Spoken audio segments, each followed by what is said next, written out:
రాజానగరం మండలం వెలుగుబంద హౌసింగ్ కాలనీని housing municipal corporation RWS అధికారులతో కలిసి కలెక్టర్ పి ప్రశాంతి సందర్శించి గృహ లబ్ధిదారులతో వారి సమస్యలపై క్షేత్రస్థాయిలో అవగాహన కల్పించుకున్నారు. గృహ లబ్ధిదారుల సమస్యలన్నీ పరిష్కరిస్తామని, ప్రాధాన్యతా క్రమంలో అందరికీ ఇళ్ల నిర్మాణం పూర్తి చేస్తామని భరోసా ఇచ్చారు.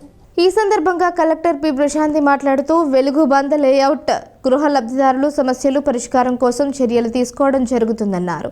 ఈ లేఅవుట్లలో మరింత మంది లబ్ధిదారులు ఇళ్ల నిర్మాణాలు చేపట్టే దిశగా అవగాహన కల్పించాల్సిందిగా క్షేత్రస్థాయి అధికారులకి సిబ్బందిని కలెక్టర్ ఆదేశించారు. ప్రభుత్వం దృష్టికి మీ సమస్యలు తీసుకుని వెళ్లి పరిష్కారం అయ్యే విధంగా చర్యలు తీసుకోవడం జరుగుతుందన్నారు.